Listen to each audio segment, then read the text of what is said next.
After months of stress and struggle, my mom told me of a wonderful resolution to a story I knew all too well. Here's the cast, names changed. Tess, my mom. Karen, event planner. John, Tess's lawyer.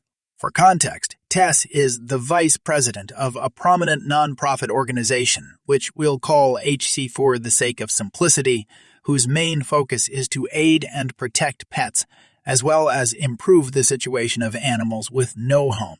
Karen worked for HC under the role of an event planner, and one of the events that the entire board of HC as well as Karen had come up with was a fashion show. The event name must remain anonymous for reasons later revealed, but the main idea was that all the proceeds of the fashion show would go towards HCC's animal relief provisions. After the event was set in stone months in advance, Karen quit for reasons unknown and instead joined a competing and less humane animal organization. Here's where the problem arose. Karen began advertising HC's event name all over social media, but changed many essential details. She changed the date, time, and that the proceeds would go towards the place of her new employment. Little did she know, using the same name would not only cause much confusion among attendees, taking away HC's much-needed profit, but, as everyone would later discover, it was also completely illegal.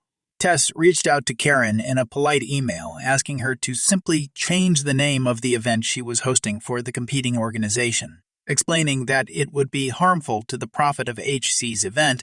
Karen flipped. She responded back to Tess saying that she would not change the event name under any circumstances. Karen posted all over social media, saying that HC was a corrupt organization and that she hopes no one will attend the event of such a disgusting organization. She also thought it would be appropriate to reach out to the place hosting HC's event and tell them to cancel HC's event and, instead, host her company's event. They, of course, refused. Tess had come home many nights crying, upset that something as trivial as this was going to, in the long run, take away valuable profit from HC and the animals they're attempting to relieve. The publicity alone that Karen had attracted would bring irreparable damage. So, after much consideration and counsel with her board members, Tess reached out to her organization's lawyer, John. Payback time. John reaches out to Karen and her organization in an email detailing that what she was doing was unlawful, and if she refused to comply with HC's request, she'd be sued for her damages. Apparently, even if she did have a hand in coming up with the event, she was under the employment of HC when it was created, and being an employee, all the intellectual property rights went to HC by default. This was actually detailed in terms of general employment agreements, but I suppose that one more person failed to read the terms and conditions. This time, Karen took it up a level of immaturity, responding to John in a nasty and disrespectful email, maintaining her new routine of attacking HC on social media, but this time she got many of her coworkers and friends to as well. So, what was Tess and John's response to this? They sued. Court day comes, and I'll spare all lengthy legal details. The outcome was 1. File for bankruptcy, or 2. Post an apology and a statement that HC was in the right and that she fully supports them, that they get all rights to the event, and that she must sell $30,000 worth of tickets over the next 2 years. It's an annual event. A disgruntled and hesitant Karen chose number 2. As of now, John and Karen are collaborating on a public apology, and she's got a hell of a lot of tickets left to sell. My husband and I work together with my in-laws at a small restaurant. It's the only restaurant in my town people actually go to. The food is very good, so it's not uncommon for me to walk there on my off days and get a bite of something and visit my husband-in-laws. The other day, I want to say Wednesday, maybe, I had my husband pick me up and take me to work to grab a bite to eat, and so I wouldn't be alone. Well, I'm wearing an oversized Taco Bell hoodie and camo sweats with some cross. I definitely don't look like the normal uniform everyone else is wearing: red shirt, black pants, black shoes, apron. I'm sitting at a table with my husband when he gets up to leave to take food out. I'm eating my food, enjoying my time with a lemonade and some tacos, when a lady approached me. "Where is my waiter?" I'm like, "Who is your waiter?" She said, "The one with long hair." My brother-in-law. I said, I'm not sure. What do you need him for? If it's something like I need a to-go box, I can just grab her one so he isn't bothered even if I am off the clock. We need our drinks.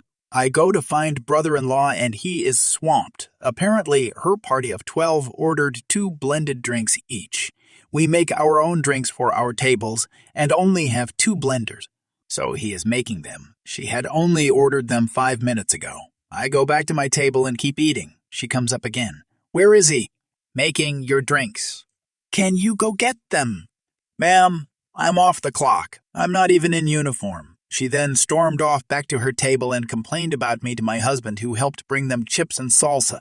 Complimentary if you eat at where we work. She told him I was very unhelpful and rude. My husband was like, well, they aren't working, so if you wish to continue spending your time here, please stop harassing them. Honestly, I get it if I would have been in uniform, but I very clearly wasn't. Background. I have always had a contentious relationship with my mom. Most of my childhood, I've had to combat verbal and physical abuse, while most of my family turned a rather avid blind eye to it. This included my dad, whom, after 35 years of marriage to my mom, still would not address the issues of her behavior toward her children or family members alike. As a result, most, if not all, of my dad's family refuses to speak with her. My only other sibling cut both my parents out for the past 6 years, and my mom's entire family won't speak to her. What little friends she has, she speaks poorly of and has recently started talking about divorcing my dad. Story: I was pregnant with my first child. Since I live in a different state than my parents, my dad thought it would be a good idea to fly my mom out to be present for the birth so I could have some help in the week after. My husband wasn't thrilled at the idea, but thought it would help ease the transition into parenthood with changing diapers, sleep, etc. My dad stayed behind at their home. He's building their house, and used the excuse of house-building deadlines to state why he couldn't be there. He intended to come out 2 weeks after my mom did to swap the help once she returned back home, a.g. taking shifts, so to speak. Well, I get induced for delivery on Friday night, go through an intense labor where, after 29 hours, I am 9 centimeter dilated. The baby won't come out, the vacuum doesn't work, and I have to have an emergency C-section. Baby is delivered Sunday at 5:34 a.m. Throughout the entire labor process, my husband has made it very clear he wants to stay with me the entire time due to the amount of complications. However, my mom, using him as her ride to and from the hospital, makes it clear she doesn't want to stay and forces my husband to chauffeur her multiple times from the hospital to the house, stopping to run errands like buying shoes, buying Miss Groceries, etc. Obviously, my husband is upset. By the time we return back home with our baby, it's clear my mom has been invasive with our home. She's gone into our personal bedroom, pulled wires, cables, anything she can get her hands on. Her complaints increase about the lights in our home being too bright, the brand new rug we bought being too dusty. How she has an infinite amount of experience with newborns, and we should be listening to her advice instead of the midwives. After pulling cables from the outlets on furniture, my husband snaps at her.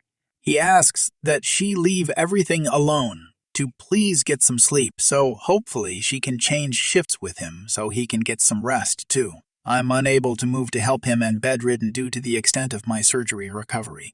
She gets upset and proceeds to go downstairs to the guest room and stays there for a solid 2 days without speaking to anyone. Her reclusiveness gets so bad, and I can't walk downstairs, that I try calling and texting her with no luck. I call my dad to see if he's spoken to her and brings up that he changed her flight to return back home earlier than anticipated. I figured it was because of her squabble with my husband, but my dad assures me it's for needing signatures on the house bill and that he wasn't aware my mom and husband have argued.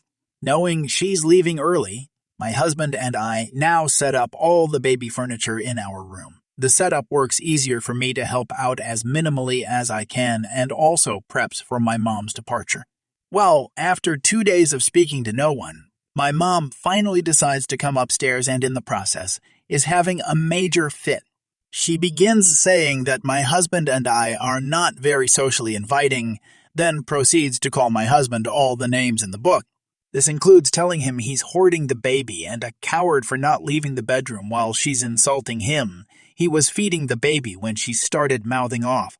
She begins to scream at me that I won't allow her into our bedroom and she can no longer help, and she would be leaving that same day instead.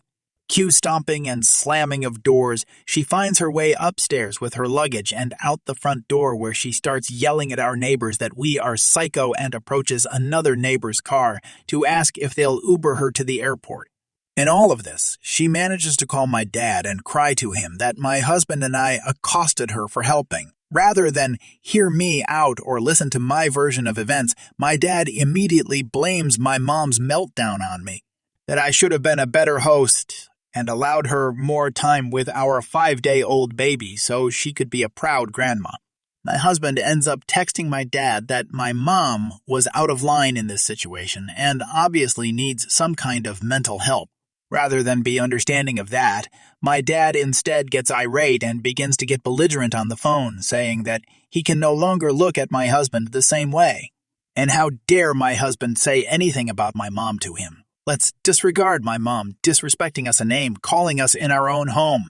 That night, I found out my mom had announced my birth to our extended family for me. I didn't even get a chance to tell anyone. By posting publicly a bunch of photos of me giving birth on the hospital bed, gown and all, to random people on Facebook. None of it is private either. I message her and my dad to please remove them as they were taken in an insanely private moment. The next day, I got another 2 texts from my parents. They ask if I have somehow hacked into my mom's Facebook to see the photos she posted and used some kind of government technology to get access to it. I used to be in law enforcement, but not that in depth, and how if I did it was criminal and they'd report me to the authorities. Now, I have many hills I'd die on, but hacking a Facebook page is not one of them. And if I were to go to jail for something, it wouldn't be for my mom's internet photos. I'm not sure how amazing she believes herself to be or why any parent would accuse their child of being criminal enough to want to do something so stupid, but my guess is as good as any. I call my dad to ask why he'd even entertain such a stupid suggestion from my mom, and he backpedals before rage quitting the conversation and hanging up. Honestly, I'm so over my family and their years of poor treatment. I'm glad my husband got to see I wasn't just making things up regarding my mom's temper. And I definitely won't be hiding skeletons in the closet for them if anyone asks why I no longer speak to my parents. They're ridiculous people and can keep their tinfoil hats on for all I care. It's just a shame that making a situation as beautiful as a birth has to be made, once again, about them.